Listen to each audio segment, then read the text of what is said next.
So before we get started, what do you say we give away a t-shirt? Best comment, busting my balls. Busting my balls for something stupid I do in the video. Drop it down in the comments box. Watch the rest of the video. Here we go. Check that out. Oh, those are bass fishes.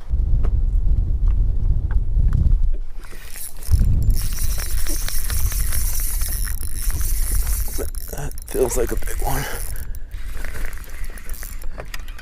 Oh my. Oh my. That is a giant spot. Drop shot. Oh, look out, Buck. That's a giant spot. I don't even think he knows he's hooked yet.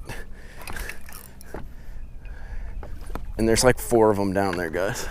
That's a giant spot. We marked these fish way down in like 35 feet of water, 30 feet of water. There's a little rock ledge on a point here. And tried throwing a shaky head at him for a minute.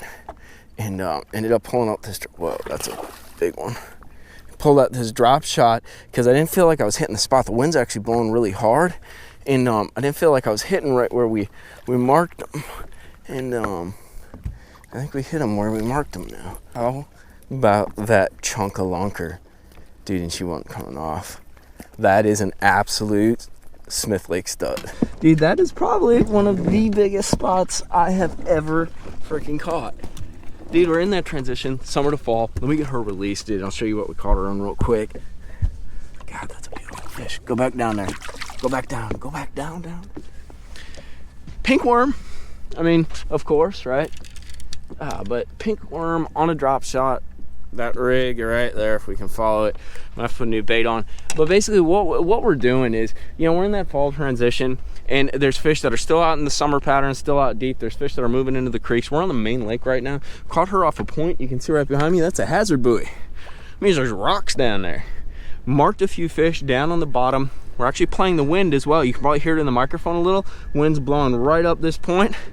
And she smoked it. Took us throwing like 3 or 4 different baits in about 10 minutes to get her to bite. But I did mark like 5 or 6 of them down there. So we're gonna get our bait right back down there and see if we can't pull another one out.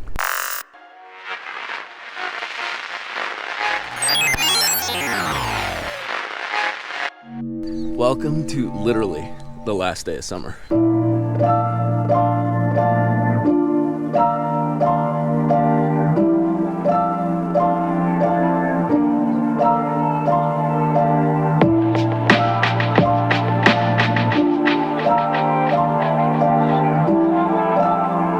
So I wasn't running the cameras for about the past 2 weeks. I've been out here on Smith Lake. We're on Lewis Smith Lake in here in Alabama. And I've been catching some big spots, 3.5 to 4 pounds. What a giant spot. But I only catch like 1 or 2 a day. And I don't know if that's good, I don't know if that's bad, but it's kind of a cool pattern because everybody knows we're kind of in fall here. You know, we're going into fall, we're in that transition. And the crazy part is there's still fish doing summer stuff. So like it's cooling off, you know, the leaves are starting to fall, trees are starting to turn, but every once in a while it's like 85 degrees outside and the water temp's still halfway warm, you know, and it'll warm up on top, especially if we get a real sunny day. So we're gonna fish the main lake. We're gonna drag, we're gonna fish super slow. You're not gonna see a bunch of fish in this video, but if things come together, we'll catch 1 or 2 big ones. That's all you can ask for. Should be kind of fun. Definitely think about that fall transition. The key being there's gonna be fish still doing what they were doing, even though they're gonna go do something else. And just keep that in mind as we go through the video. All right, guys, hit that like and subscribe button and let's get rolling.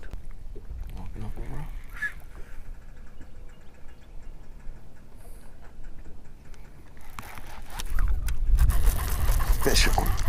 Eat it right off the rock ledge. Oh, she come off, darn it.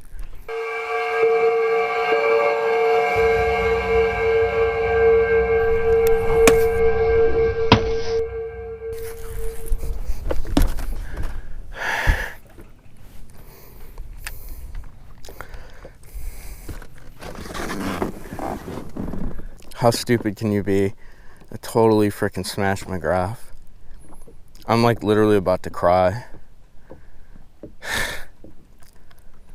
And it was my fault. Oh, I'm sick.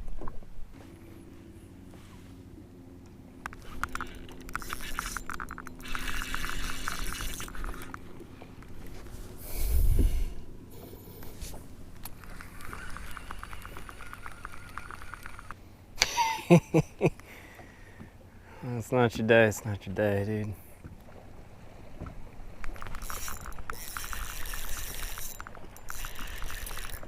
That's a giant.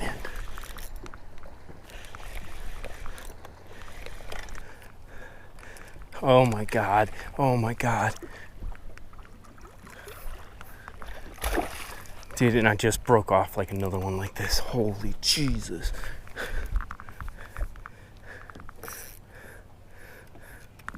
We're just gonna net this guy. Ain't even gonna screw around here. Got a net finally, might as well use it, right? Gotcha. Ladies and gentlemen, you need to get off this thing. Oh, you freaking ate it too, boy. Guys, it's been a tough freaking day. Been losing a lot of fish. I just broke off an absolute giant on a shaky head on a brush pile on the main lake. We're on, you can see we're kind of on a point right here. Brush pile's right on the point in about 25, 30 feet of water. Broke her off, and I'm like, no way am I gonna like get another bite, dude. I flipped that drop shot in there and catch a freaking giant. But look, check this out. This is what happened to me this morning, dude. I totally freaking smashed my graph. It still works, but yeah, nice job, Mike. But let's get her released. I don't want to, it's still pretty warm, even though it's kind of that fall transition. And you really don't want to hurt these fish at all. But like, dude, magnum spots, boy. Magnum spot. Look at the belly. Let's let her go.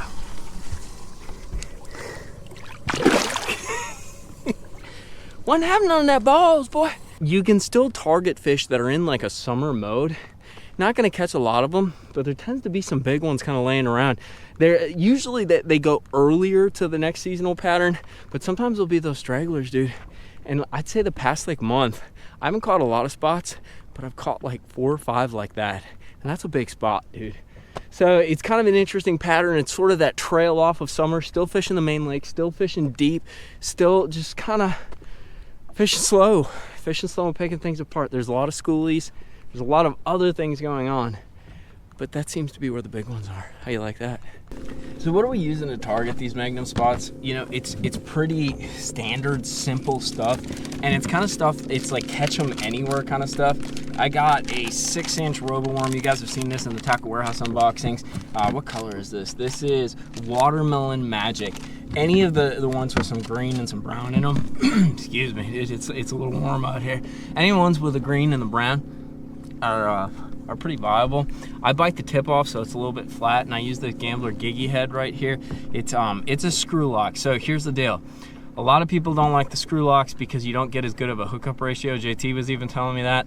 I like the screw locks because they never slide. I do miss some fish on them, but for me, I'd rather be more efficient and have that bait sit on there. Plus, what I think personally is it stands up better. It looks better when it's laying on the bottom and rolling through cover and stuff. So I do like the screw lock versus the plunger or just threading it on kind of like a ball head jig. But you're just gonna screw it on like that, and then you thread it on Texas style. Streamlined, super simple. I will go down to a 4-inch sometimes when they're short biting it. The other thing that we got going on is what we caught that big one on, and that's this guy right here. Just a standard, it's all kind of beat up. The fish really ate the bait, so I wanted to get it out of there quick, and I ended up bending my rebarb hook a little bit. But it's just a rebarb hook. This one's bent, usually not bent. 1/4 ounce. This is West Coast drop shot weights. They're lead. They're super cheap on Tackle Warehouse. But I got probably like a 1.5 liter, 8-pound fluorocarbon, and then I got the classic worm right here, that Tequila Sunrise. Once again, a robo worm. Super simple. These kinds of rigs will catch fish anywhere, and they're perfect, like kind of that summer fall transition when you got kind of changing water temps, but you're still fishing soft plastics. So I know you guys like to see kind of like what we're catching fish on, so let me show you what we actually caught that magnum on. You can see on my C-map, I got it all shaded. We're on a point, there's a brush pile right there, and we're gonna drive right over it. Sorry, but I smashed my graph, so it's not gonna look like super clear, but let's see if we can't do this here. So here it comes. This is the brush pile. See it coming up? It's a gigantic freaking brush pile. And it's right on that drop too, right on that ledge. Look at that thing. It's right on that ledge, so it's perfectly set up from a structure standpoint as well. See if we can find some more of those.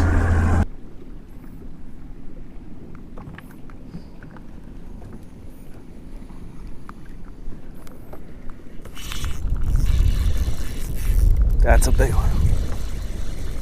Man, he's straight at the ball.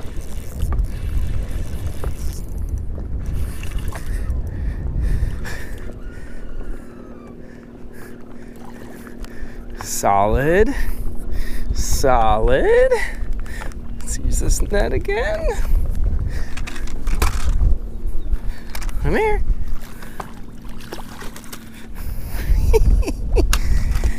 Solid spot. Oh, that line is so afraid. Get that cheese. Make sure to hit that like and subscribe button. I gotta buy another graph. It's gonna suck. We had a shot, boys.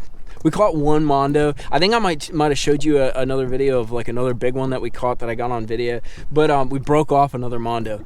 It's a really weird tweaky pattern. So basically we're targeting longer points, brush piles on points, all on the main lake. Basically these are summer fish that are still in kind of, you can take a look right here, you know, they're still on this main river kind of deal, like the mainstay of the river. They're pretty deep, 20 to 35 feet of water. They're gonna be gone though. As we get deeper into fall, they're gonna disappear. But it's kind of a cool pattern, and it's kind of a cool thing to do, man. Don't always, even though say you wake up and it's freaking, you know, 45, 55 degrees in the morning, and then it warms up to 75 or so, 70, 65. Like, don't always jump to, oh my God, we're in fall pattern, fall. Like, there's still some dangly fish, and sometimes they can be big because they don't get targeted. I saw maybe 2 other boats hitting the points on the main river like we were. And granted, we didn't catch a bunch of fish. You know, we could have caught some schoolies, could have ran around and probably fished some docks and stuff and caught some fish, but I wanted to catch some bigger ones. And it seems like to me, now granted, I'm no expert out here, dude. I just moved here. I'm learning. I have so much I need to learn. But it seems like to me that there's still some mondo spots out on this main lake doing summer stuff, and they're waiting to eat. Key baits for today: drop shot with the old pinky worm. Remember, 1/4 ounce or 3/8 ounce West Coast tackle. And then we got a shaky, oh yeah, you can see I actually caught a fish like 2 minutes ago on that, like a little 2.5 pounder.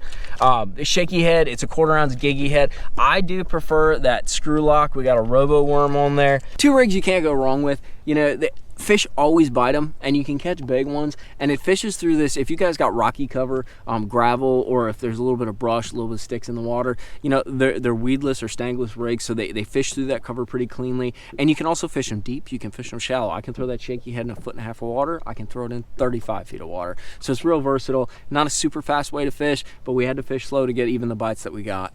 I got a new net. That's a wrap for today. If you guys fish Smith Lake or fish spotted bass, tell me what I'm doing wrong. Tell me what I'm doing right. Give me some suggestions. I always like your perspectives. You guys know so much. There's such a wealth of knowledge in the guys that watch the videos that I like to tap into it. But we're gonna wrap this thing up. The sun is setting. I'm sunburnt, even though it's freaking fall and it's kind of cool out. But we're gonna wrap this thing up and put it on the trailer. And always remember, know where you're casting, bro.